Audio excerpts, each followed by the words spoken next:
Good morning बच्चों। आज हम 7th क्लास में आपको लेसन 4 वायु के बारे में बताने जा रहे हैं। तो हम कल आपको बता रहे थे कि वायु की संरचना के बारे में। तो इसके 5 मंडल हैं। कल हम आपको क्षोभ मंडल और समताप मंडल के बारे में आपको बताया था। आज हम तीसरा मंडल आपको बताने जा रहे हैं, मध्य मंडल। तो देखिए बच्चों कि ये जो मध्य मंडल है ये ऊंचाई में ऊपर की ओर ऊंचाई में ये 80 किलोमीटर तक फैला हुआ है। तो बच्चों कितने किलोमीटर तक? ये 80 किलोमीटर ऊंचाई में ये फैला हुआ है। और क्या है कि अंतरिक्ष जो है, अंतरिक्ष से आने वाली उल्कापिंड जो हैं वो आते आते इस मंडल में आकर क्या है, जल जाते हैं। आपने कई बार सुना होगा रेडियो में, अखबारों में कि उल्कापिंड टूटकर गिरने वाला है, आने वाला है ज़मीन पर। लेकिन अधिकतर जो उल्कापिंड है बच्चों वो इसी मंडल में, मध्य मंडल में अंतरिक्ष से आकर, और ये जो मध्य मंडल है इसमें आते आते ही ये क्या है कि ये उल्कापिंड जलकर राख हो जाते हैं। तो ये आपको मैंने मध्य मंडल के बारे में आपको बताया था संरचना। अब बच्चों देखिए कि चौथा जो मंडल है वो है बाह्य वायुमंडल। क्या है बच्चों? बाह्य वायुमंडल है। तो ये मैंने आपको चित्र के बारे में बताया है कि ये जो मंडल है बच्चों ये क्या है कि ऊंचाई की ओर 80 किलोमीटर से ये 400 किलोमीटर तक, ये जो परत है 400 किलोमीटर तक बच्चों ये फैली हुई है। ये किलोमीटर ऊंचाई में नापे जा रहे हैं।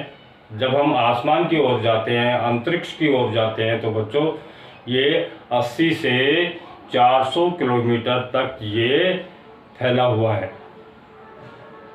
और ये क्या है कि बच्चों पृथ्वी से प्रसारित होने वाली रेडियो तरंगें, ये जो है इस मंडल में पृथ्वी से प्रसारित होने वाली रेडियो तरंगें पुनः पृथ्वी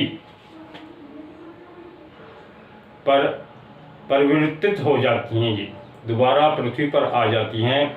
इसी से आप देखते हो, रोज़ आप रेडियो में रागनी सुनते हो, गाने सुनते हो, समाचार सुनते हो, धीमी गति के समाचार सुनते हो, कई नाटक भी सुनते हो। ये सभी बच्चों इसी परत की वजह से है, बाह्य मंडल की परत की वजह से है। ये रेडियो तरंगें उसी वजह से।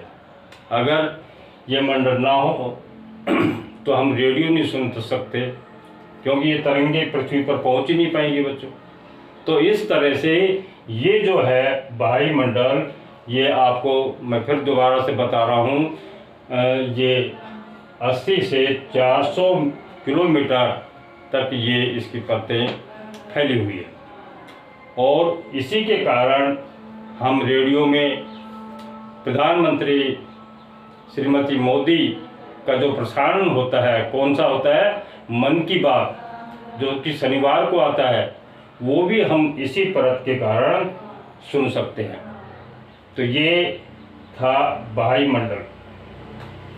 अब बच्चों देखिए बाह्य मंडल जो है इसके बारे में आपको बता दिया है। अब हम चलते हैं कि तीसरा जो मंडल है वो है बहिर्मंडल। तो ये क्या है? जो वायुमंडल है वो क्या है, 80 से आगे 400 किलोमीटर, और 400 किलोमीटर से जब ऊपर जाते हैं तो वहाँ पर बहिर्मंडल आ जाता है बच्चों। और ये जो मंडल है वायु की पतली परत है बच्चों। क्या है? वायु की ये एक पतली परत है, हल्की। और यहाँ पर बच्चों क्या है, बहिर्मंडल में हल्की गैसें जो होती हैं, जैसे उदाहरण के लिए मैं आपको बताऊं, हीलियम और हाइड्रोजन गैस, ये जो है ये गैसें वहाँ पर तैरती रहती हैं, इस मंडल में तैरती रहती हैं। तो ये गैसें यहाँ बिल्कुल वायु की बिल्कुल हल्की परत है, और ये गैस हल्के होने के कारण वहाँ पर अंतरिक्ष में ये तैरती रहती है। आपने देखा होगा कि बहुत से कृत्रिम उपग्रह जो हैं वो हमने छोड़े हुए हैं, आप जानते हो। ये सभी इसी बहिर्मंडल के ऊपर की ओर जाते हैं, ऊपर की ओर अंतरिक्ष है। तो आप ये समझ चुके हैं कि कौन कौन से मंडल हैं। आपको पहले मैंने बताया था कि सबसे पहले क्षोभ मंडल है, उसका मैंने आपको दोबारा से मैं रिवाइज कर देता हूँ आपको। ये पृथ्वी से या ज़मीन से जब हम ऊंचाई की ओर जाएंगे तो ये 13 किलोमीटर क्षेत्र से में फैला हुआ है। कितने किलोमीटर बच्चों? ये 13 किलोमीटर क्षेत्र में फैला हुआ है। और सारी जो गतिविधियां होती हैं, पेड़ हैं, पौधे हैं, आना जाना, बसें हैं, ये सब इसी परत पर हम करते हैं, क्षोभ मंडल में करते हैं। सेकंड आपको बताया था, कौन सा बताया था? समताप मंडल। तो बच्चों आप ये जानते हो समताप मंडल मैंने आपको बताया था, शायद आपके याद है या नहीं है, मैं आपको क्लिप इसकी भेजूंगा। और समताप मंडल में क्या है कि सबसे पहले क्या है कि आप रोज़ आसमान की तरफ देखते हो, हवाई जहाज उड़ते रहते हैं, हेलीकॉप्टर आता जाता रहता है, रात के समय भी हवाई जहाज आता है तो उसकी रोशनी जो है, लाइटें जो है टमटमाती रहती हैं। ये नज़ारा आप रोज़ रात के समय देखते रहते हैं। तो कभी आपने ये सोचा है कि ये कौन सा मंडल है? ये है समताप मंडल। उसमें हवाई जहाज जो हैं या हेलीकॉप्टर जो हैं, ये सब इसी परत में उड़ते हैं। सब कहने का भाव समताप मंडल में ही ये उड़ते रहते हैं। और देखिए ये जो समताप मंडल है, इसमें ये उड़ते रहते हैं। और दूसरी एक सबसे बड़ी बात ये है, आपको इसकी जानकारी होनी चाहिए बच्चों, कि यहाँ पर समताप मंडल में ही एक ओजोन परत है। कौन सी परत है बच्चों? ओजोन परत है। तो ये क्या करती है ओजोन परत? ये ओजोन परत सूर्य से आने वाली हानिकारक जो किरणें होती हैं उसको ये ओजोन परत ऊपर ही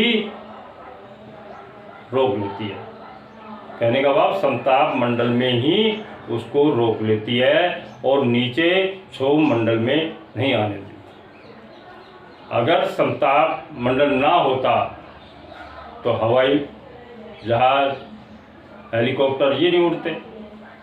अगर समताप मंडल नहीं होता तो बच्चों क्या होता कि ये जो है कौन सा ओजोन परत है ये नहीं होती। तो मेरे कहने का भाव क्या है कि बच्चों ओजोन परत जो है वो सूर्य से आने वाली हानिकारक किरणों को अपने मंडल में ही रोक लेता है। उसकी हानिकारक किरणें हैं उसको नीचे नहीं आने देता। अगर हानिकारक किरणें नीचे आती या क्षोभ मंडल में आती या हानिकारक किरणें पृथ्वी पर आती तो बच्चों पता है क्या होता? हम सब जलकर मर जाते। पेड़ पौधे, पक्षी, जानवर, पशु, ये सब क्या है जलकर राख हो जाते और ये सब मर जाते। तो बच्चों आपने ये बड़ी अच्छी तरह से आपने सुन लिया होगा। ये इसकी जो वायुमंडल की संरचना है बच्चों, ये देखिए संरचना है, इसके बारे में आप अच्छी तरह से समझ गए होंगे। और इसी के आपको मैं एक क्लिप भेजूंगा सारों की, सारे मंडल की, इसका जो चित्र है ये भी मैंने बनाया हुआ है, ये भी आपको भेजूंगा। तो मेरे ख्याल से ऐसा लगता है मेरे को बच्चों कि मैंने बड़े अच्छी तरह से उदाहरण देकर आपको अच्छी तरह से समझाया है। और इसको आप ध्यान से इसको लर्न करना है, इसकी होमवर्क की कॉपी में नहीं करना है। तो मैं ये कह रहा हूँ आराम से आप इसको लर्न कर लेना। आपकी किताब में भी ये है लेसन नंबर 4 में, और बड़ी अच्छी तरह से आप इसको समझना। थैंक यू बच्चों। ओके बच्चों।